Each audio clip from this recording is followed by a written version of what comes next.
Dear students, I welcome you to another session on my course, The Development of Social Thought and Classical Theory. Today I am going to talk about the ideas of Sigmund Freud. Sigmund Freud was born in Vienna, Austria to a Jewish parents in 1856 and he died in 1939 in London. He was trained as a professional doctor and later on he developed interest in neurology and then he went on to establish the science of psychology, what he claims to be the scientific study of mind. His work is tremendous and profound, and he has covered in his work, number one, the nature and structure of human mind. He has developed an elaborate theory. And number two, he developed a psychosexual theory of human personality. Number three, he developed a theory of interpretation of dreams. He spent a lot of time in the study and analysis of dreams. And finally, he developed a clinical tool and a method of curing and dealing with the mental patients, with the mental suffering of human beings, which is commonly known as psychoanalysis. So these are the four broader areas, in which he undertook his scientific researches. I am going to focus on two of them. The first is his structural theory, a structural model of human mind, and second is his psychoanalytic theory of treatment of mental suffering. According to Sigmund Freud, human mind can be studied in a scientific way by understanding its tripartite structure. He said that human mind is divided in three important parts. Number one is id, which is the unconscious and which is the largest part of the human mind. And number two is ego, that is the rational self, the daily everyday self through which we interact and we understand and relate with other human beings and with the society at large.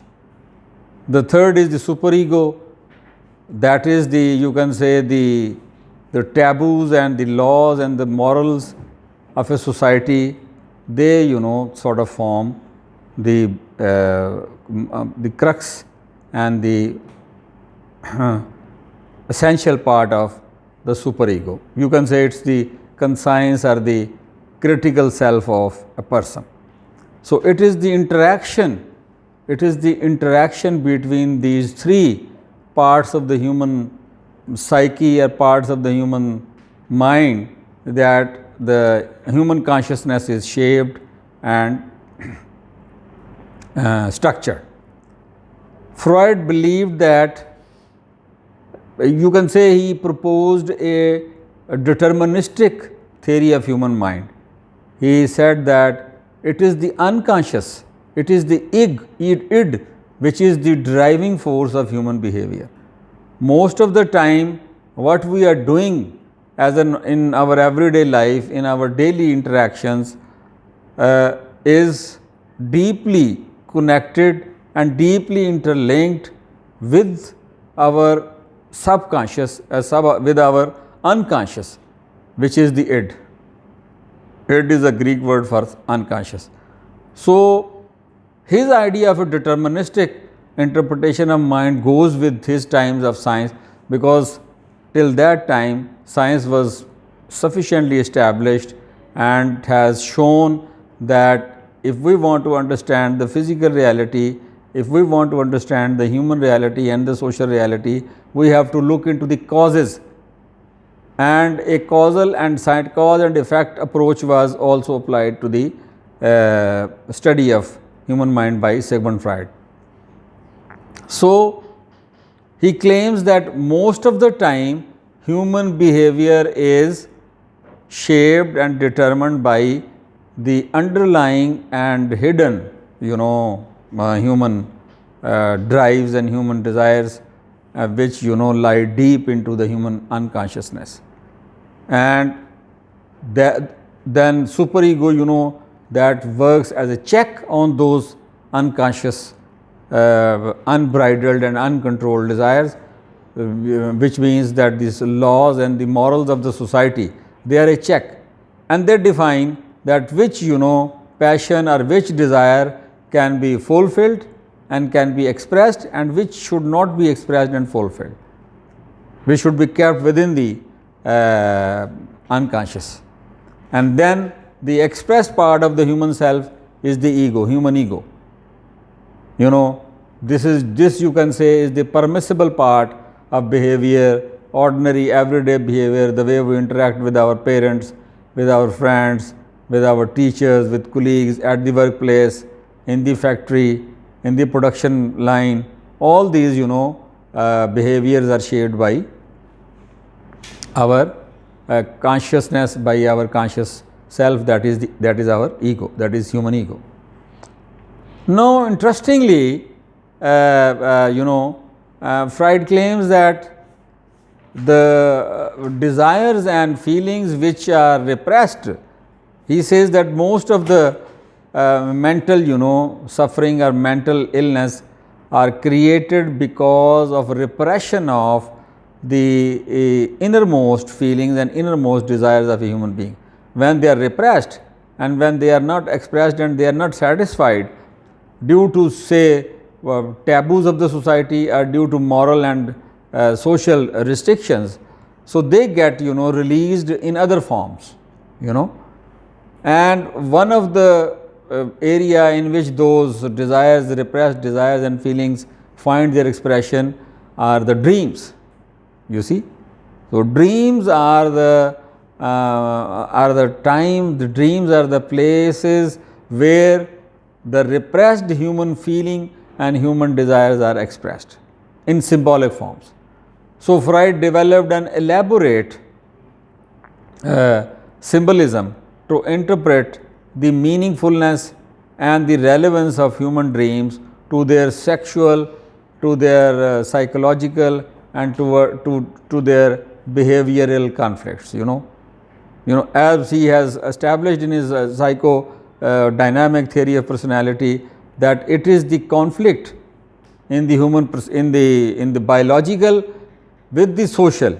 It is through the conflicting, interaction between the biological needs of a human being and his social expectations that human personality grows and develops. And this human sexuality is also the product of these conflicts. And if some conflict is not properly resolved, and if some conflict is not properly sublimated, it becomes a lifelong, threatening challenge to the integrity, to the emotional stability of a person.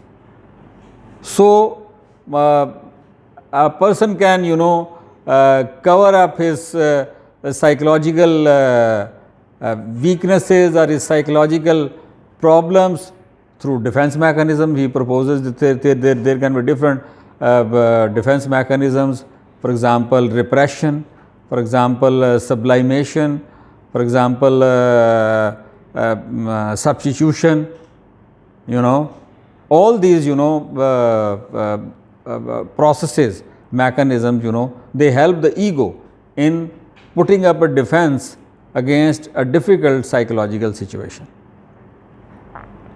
What is important in Freudian psychology is the importance of understanding the functions of human mind in a systematic way. That I think, now much of his work has been declared redundant and irrelevant to our times due to the advances of science and due to criticism of his own theories, and due to the uncovering of the facts that he was a cocaine addict, and some of his ideas which he sold and presented as science were actually the his own personal imaginations, and they had nothing to do with reality.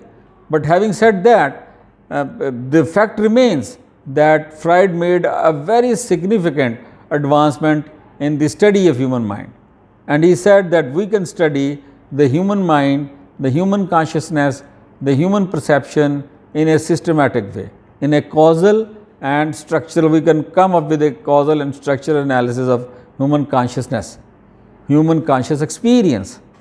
This was never done before. People have been writing since the time of Greeks and then the Muslim psychologists and then other medieval writers, but nobody was able to come up with such an elaborate and systematic analysis of human mind the way Freud put up his theory of mind. So his theory of mind is the unique contribution, though it is deterministic in outlook, and he claims that much of human consciousness is repressed in the unconsciousness. It is not expressed, but it finds ways and means through famous, maybe through a Freudian slip of tongue, through a Freudian slip of pen, or through a dream, a symbol, a dream coming experienced by a person and pointing out towards the repressed desires and feelings. So he says that if we want to understand the innermost and the hidden dimensions of human ego, we have to go deep into the working and functions of human unconsciousness, how the human id works, how the human id works, human unconscious works. Because it is the two, according to Freud, it is either the life instinct or the death instinct in which this continuous dialectical shift of human consciousness takes place. Either a person behaves and motivates on the basis of his desire to live, or he is motivated and behaves on the basis of his death instinct. He wants to kill himself, or he wants to get rid of his life. So this life instinct and the death instinct, eros and the thanatos, they play a very important role in understanding the psychodynamic of human personality. You see? So if we are able to understand how the unconsciousness works and how the unconsciousness expresses itself, we might be able to understand the hidden mysteries of human mental suffering. Now here comes his important contribution, which is clinical in nature, that through his record of data and observation of his psychological patients coming to him with neurosis and psychosis, he developed an elaborate clinical record of those patients, and he developed a technique. This is what he claimed, that he is the first man who has developed this technique of psychoanalysis of the human mind, psychoanalysis of the human self or the psyche or the ego.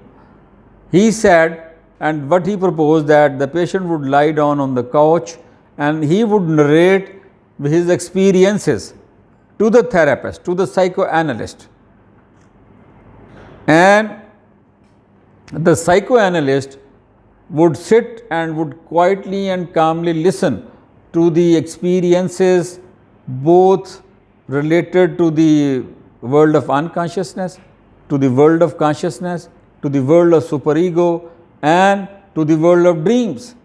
He would patiently listen to the patient, a mental patient, record the data and the information, and then try to come up with a solution that why he or she is suffering from, for example, schizophrenia or some neurosis or from some psychosis, compulsive behavior, obsessive behavior, why that is prevalent in a person.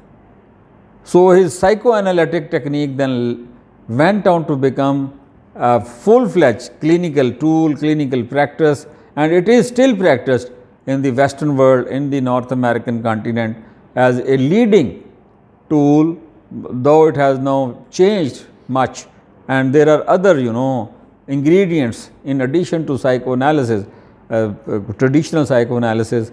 There are other tools which the psychoanalysts trained in the Freudian tradition use and apply in their clinical settings to diagnose and to treat the problems of the mental patients. So, you can see that Freud made a significant contribution in the history of human thought and very significant contribution in understanding and identifying the rational and the causal basis of human psychological behavior, and he was able to demystify and de-link the human emotional and psychological problems from the supernatural and from the religious connotations at the same time. So, that is all for today. Thank you very much. If you have any questions, you can ask.